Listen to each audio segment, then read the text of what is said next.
Deep today. I mean, really deep. We're talking about two of the most dangerous places on the entire planet. These are spots that push human beings to their absolute breaking point, both mentally and physically. And yeah, one tiny mistake, and it's all over. It really makes you wonder, right? Why do people do this? Why explore these places that could so easily become their tomb? It's this huge question hanging over all of extreme exploration. Well, today we're going to see exactly what happens when that one single mistake gets made. So we've got two absolutely terrifying stories for you. First up, Plura Cave in Norway. Think of it as a fight against this crushing, icy underwater maze. It's pure claustrophobia. Then we're headed to Kina, literally the deepest cave in the world. This one's a whole different beast, a vertical abyss that just swallows you. So yeah, two caves, two totally different kinds of nightmares. All right, let's start with Plura. This isn't just about some dangerous cave, you guys. This is a deeply personal story. We're talking friendship, we're talking devastating loss, and a fight to survive when everything, and I mean everything, goes wrong. So, here's the setup. The mission was a big one, a 5-hour swim right through the deepest cave system in Northern Europe. And the team? They were the best of the best, 5 elite divers from Finland. But, and this is a huge but, look at these conditions. It's pitch black, the water is freezing, and some of these passages are so tight you can barely get through. Your experience level, it just doesn't matter as much down there. There is absolutely zero room for error. And they had a plan, a really smart one. To keep the water clear in those tight spots, they decided to split up. Team 1, that's Patrick and Yari H, they go in first. Then Team 2 waits a full 2 hours before following. That gives all the dirt and silt they kicked up time to settle. The whole thing was supposed to be a 5-hour trip, down 130 meters and out another opening, meticulously planned. But of course, plans don't always work out. Right at the deepest, most technical part of the entire cave, it all falls apart. Patrick's making his way through this sharp, super narrow turn, and suddenly he sees his partner's flashlight just going wild. Yari is stuck. He's snagged on the rock, and worse, he's starting to panic. Okay, you have to understand, at this depth, 130 meters down, panic is not just being scared, it's a physiological killer. Your breathing goes haywire, you burn through your air supply like crazy, and you make mistakes, deadly mistakes. Patrick is desperately trying to get his friend free, and for a second, he does. But when he looks back, Yari's regulator is out of his mouth. It's over. Just like that. So now Patrick is just staring at his friend's body. He glances at his dive computer and his heart must have just stopped.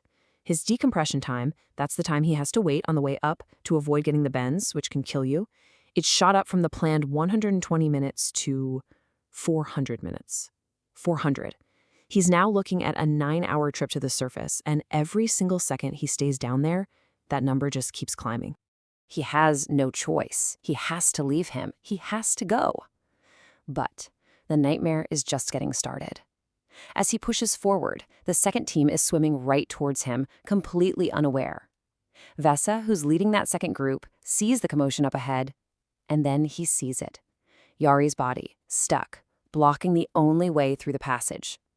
And faced with that absolute horror, another diver, Yari Umu, just breaks. The same thing that killed his friend, panic, gets him too. His breathing goes out of control, and just like that, Plura has a second victim.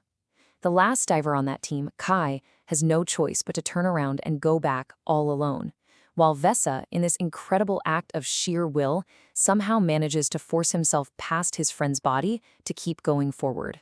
So now you have 3 survivors, Patrick, Vesa, and Kai. And for hours, they're all making their way to the surface in total darkness, completely alone. And, the worst part, each one of them was absolutely certain that he was the only one who made it out alive. Okay, let's take a breath. We're shifting gears now. We're going from that claustrophobic underwater nightmare to a disaster on a completely different scale. We're headed to Kina Cave.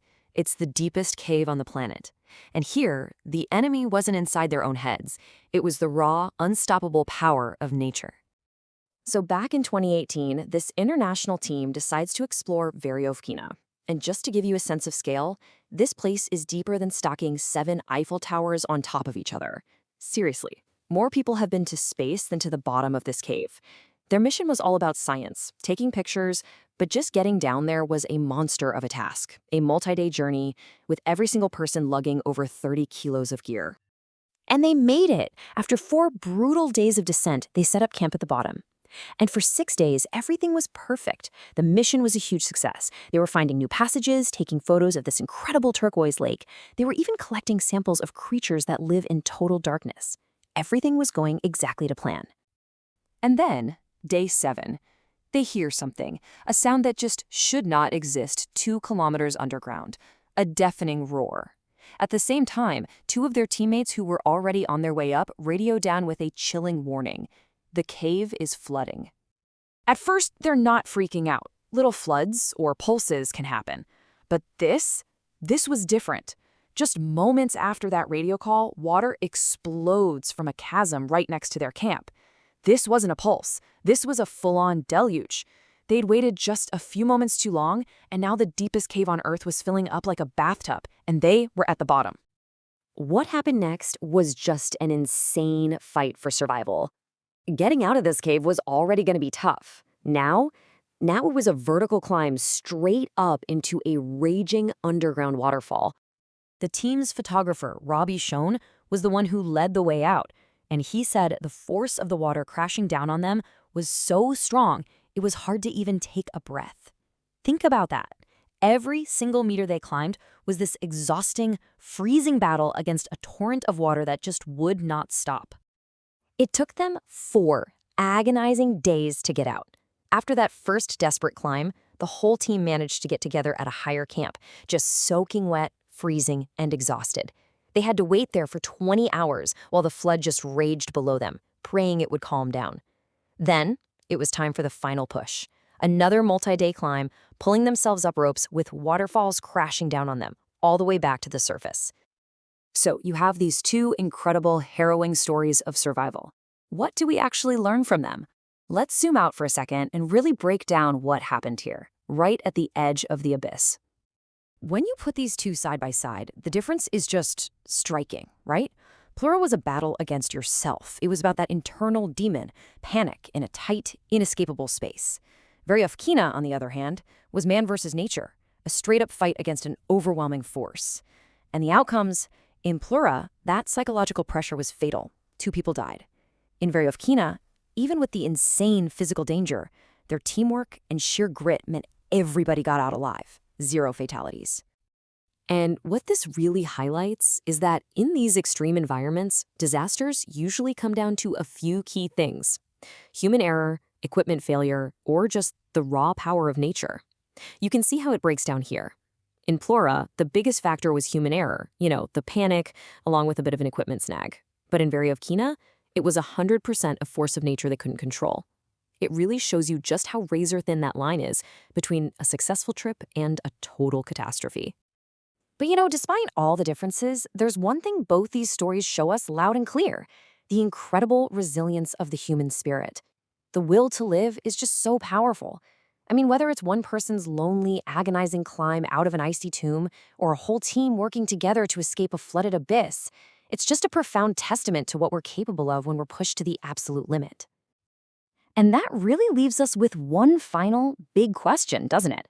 These explorers, they're pushing the absolute boundaries of what we think is possible. But you have to ask, at what cost? When you choose to go into a place with 0 margin for error, where do you draw that line between incredible bravery and just pure recklessness? It's something to think about.